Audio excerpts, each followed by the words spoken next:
एक धर्मांतरण का नेटवर्क यूपी से पकड़ा गया है और दूसरा पकड़ा गया है एमपी में।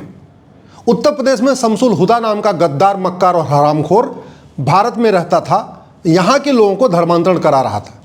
सबसे आश्चर्य की बात यह है कि वो यहाँ से शिफ्ट हो गया इंग्लैंड, इसके बावजूद यहाँ पे टीचर के रूप में वो वेतन लेता रहा, रिटायरमेंट के बाद पेंशन लेता रहा। अब जाके इस पूरा ये मामला सामने आया।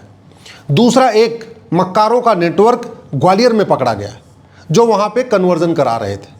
भारत में प्रतिदिन 1000 बेटियां लव जिहाद का शिकार हो रही हैं और प्रतिदिन 1500 परिवारों का धर्मांतरण हो रहा है। एक परिवार का धर्मांतरण का मतलब एक परिवार में 7 आदमी मान के चलिए तो प्रतिदिन 10,000 लोगों का धर्मांतरण हो रहा है, यानी साल में 40 लाख लोगों का धर्मांतरण हो रहा है। और पर डे 1000 बेटियां लव जिहाद का शिकार हो रही हैं, यानी साल में लगभग 3.5 लाख से ज़्यादा बेटियां लव जिहाद का शिकार हो रही हैं। साल में 5 लाख बहन बेटियां गायब होती हैं, उसमें से 1.5 लाख वापस मिलती हैं, 3.5 लाख का पता ही नहीं चलता। इतना बड़ा खतरा हमारे सामने मंडरा रहा है और जहाँ जहाँ हम घट रहे हैं लगातार वहाँ से पलायन हो रहा है। इसके बावजूद धर्मांतरण के ऊपर चर्चा ही नहीं हो रही है। हमारे पास धर्मांतरण से निपटने के लिए कानून है, नेशनल सिक्योरिटी एक्ट। दुर्भाग्यवश आज तक इस नेशनल सिक्योरिटी एक्ट में हमने मेंशन नहीं किया कि धर्मांतरण हमारी राष्ट्र की सुरक्षा के लिए खतरा है। इसलिए उत्तर प्रदेश की पुलिस तो फिर भी लगा देती है धर्मांतरण कराने वाले जिहादियों, मिशनियों के ऊपर एनएसए लगाती है। बाकी पूरे देश में कोई भी राज्य सरकार एनएसए नहीं लगा रही है। धर्मांतरण अपने आप में अनलॉफुल एक्टिविटी है। अनलॉफुल एक्टिविटी से निपटने के लिए हमारे पास यूएपीए है, लेकिन पूरे देश में कहीं पे भी पुलिस धर्मांतरण कराने वाले मिशनियों, जिहादियों और उनके मददगारों पे यूएपीए नहीं लगा रही है, क्योंकि इस कानून में कहीं लिखा ही नहीं है कि धर्मांतरण एक अनलॉफुल एक्टिविटी है, हमारी संप्रभुता के लिए खतरा है। पूरे देश की पुलिस चूंकि सत्ता की गुलाम है, तो यूपी की पुलिस तो धर्मांतरण कराने वालों के खिलाफ काम कर रही है, एमपी की भी थोड़ा थोड़ा करने लग गई है, लेकिन बाकी राज्यों की काम नहीं कर रही है जिस तरीके से करना चाहिए। वो क्यों? क्योंकि 1861 का पुलिस एक्ट चल रहा है। इस एक्ट के कारण पुलिस सत्ता की गुलाम बनी हुई है। अब जब पुलिस सत्ता की गुलाम बनी है तो जहाँ की सरकार चाहती है वहाँ धर्मांतरण कराने वाले जिहादियों, मिशनियों के खिलाफ कार्रवाई होती है और जहाँ नहीं चाहती वहाँ नहीं होती। अगर धर्मांतरण रोकना है तो हमें यूएपीए को बदलना पड़ेगा, हमें एनएसए को बदलना पड़ेगा और साथ ही साथ हमें इस पुलिस एक्ट को बदल के एक पुलिस चार्टर लागू करना पड़ेगा, one nation one police code लागू करना पड़ेगा, और जिससे कि पूरे देश की पुलिस स्वतंत्र और निष्पक्ष होकर काम कर सके। हमारे पास बीएनएस है। बीएनएस में ऑफेंस रिलेटिंग टू रिलीजन तो है, लेकिन ऑफेंस रिलेटिंग टू कन्वर्जन नहीं है। आप जरा सोचिए कितने आश्चर्य की बात है कि किसी की धार्मिक भावना आहत कर देना ये तो अपराध है, लेकिन किसी को झूठ बोल के, धोखा दे के, लालच दे के, पहचान छुपा के, पैसे का लालच दे के, स्कूल में एडमिशन का लालच दे के, हॉस्पिटल में दवाई का लालच दे के धर्मांतरण करा देना अपराध नहीं। मैं पहले भी कई बार कह चुका हूं, अगर धर्मांतरण रोकना है तो भारतीय न्याय संहिता में जैसे एक chapter offence relating to religion है, ऐसे एक नया चैप्टर जोड़ना पड़ेगा ऑफेंस रिलेटिंग टू कन्वर्जन, तब जाके धर्मांतरण रुकेगा। धर्मांतरण एक ऑर्गेनाइज क्राइम है और ऑर्गेनाइज क्राइम से निपटने के लिए बीएनएस में सेक्शन 111 है, लेकिन सेक्शन 111 में हमने लिखा ही नहीं है कि कन्वर्जन भी ऑर्गेनाइज क्राइम है, इसलिए पुलिस लगा नहीं पा रही है। धर्मांतरण अपने आप में एक्ट ऑफ टेररिज्म है। मुगल यहाँ धर्मांतरण करा रहे थे, अंग्रेज यहाँ धर्मांतरण करा रहे थे, फिर भी और धर्मांतरण हमारे लिए आतंकवाद से बड़ा खतरा है। आतंकवादी तो 2-4 लोगों को गोली मार देते, यहाँ तो पूरे हजारों की संख्या में पर डे लोगों को धर्मांतरण कराया जा रहा है। और जब आदमी कन्वर्ट हो जाता है तो हिंदुओं का सबसे बड़ा दुश्मन हो जाता है। भारत में जितनी भी अराजकता फैली, जितनी भी पत्थरबाजी होती है, जितनी अलगाववाद की घटनाएं, जितनी आतंकवाद की घटनाएं, कौन कर रहा है? धर्मांतरण कराने वाले कर रहे हैं। चाहे वो आज की डेट में चाहे अब कसाब हो, चाहे याकूब मेनन हो, चाहे अफजल गुरु हो, चाहे बुरहान वानी, सबके सब कन्वर्टेड हिंदू है।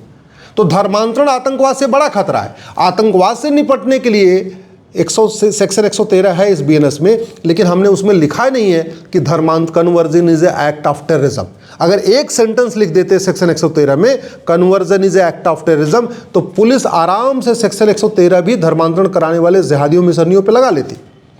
इस बीएनएस में सेक्शन 147 है, वो है वेजिंग वॉर के लिए। धर्मांतरण से बड़ा कोई इनडायरेक्ट वॉर है ही नहीं है, धर्मांतरण से बड़ा कोई वेजिंग वॉर नहीं है। इंडोनेशिया जहां सारे हिंदू रहते थे, बौद्ध रहते थे, वहां कन्वर्ट करा के हिंदुओं और बौद्धों को खत्म कर दिया। अफगानिस्तान जहां सबके सब हिंदू थे, कन्वर्ट करा के सारे हिंदुओं को खत्म कर दिया। पाकिस्तान जहां सारे हिंदू रहते थे, कन्वर्ट करा के खत्म कर दिया। बांग्लादेश में कन्वर्ट करा के हिंदुओं को खत्म कर रहे। तो इससे बड़ा कोई वेजिंग वॉर है ही नहीं है। देश की संस्कृति को खत्म करना।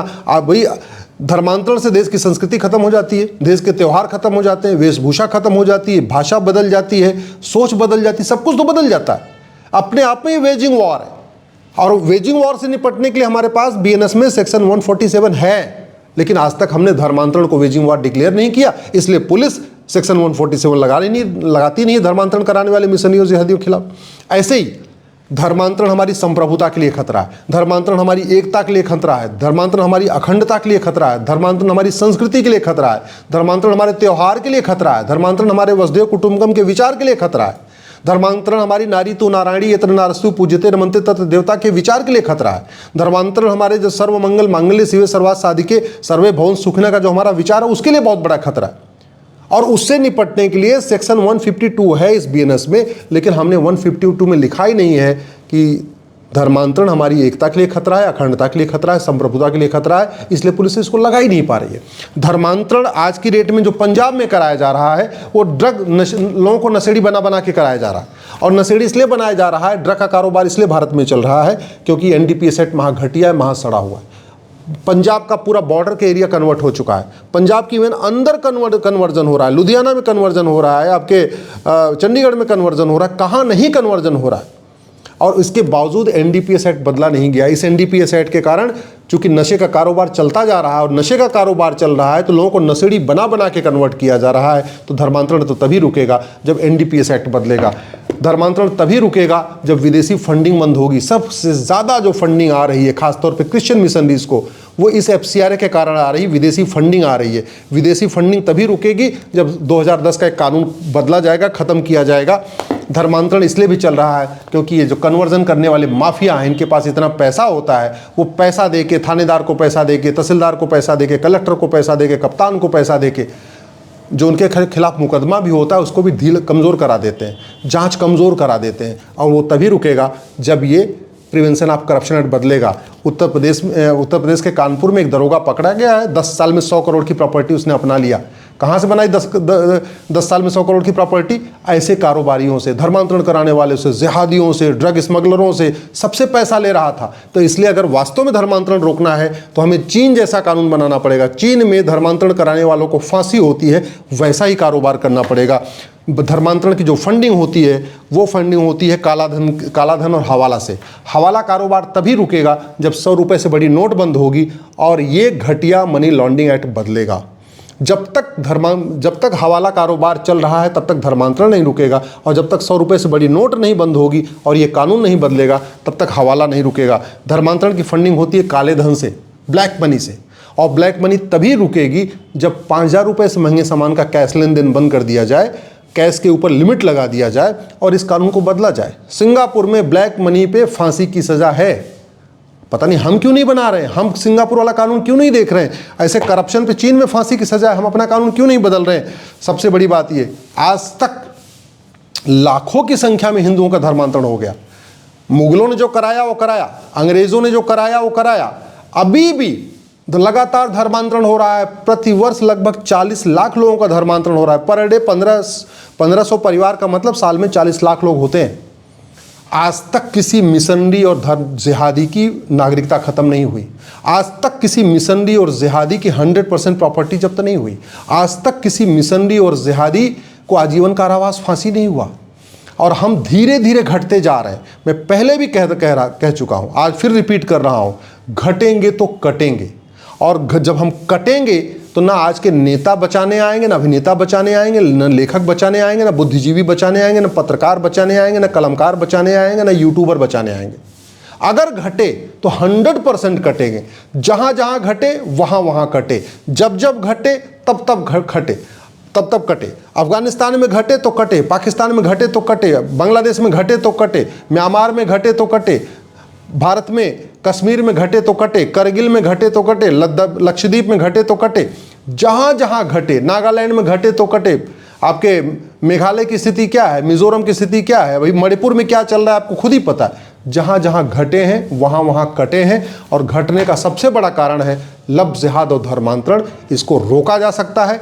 90% धर्मांतरण 1 साल के अंदर रुक जाएगा अगर इन कानूनों को बदल दिया जाए, और नहीं अगर बदलेंगे, केवल विचार विमर्श होगा, केवल सेमिनार होगा, कॉन्फ्रेंस होगी, केवल मीडिया पे डिस्कशन होगा, तो रत्ती भर धर्मांतरण नहीं रुकेगा। और नहीं धर्मांतरण रुका तो 15 से 20 साल के बाद वो होगा जिसकी कल्पना भी नहीं किया है।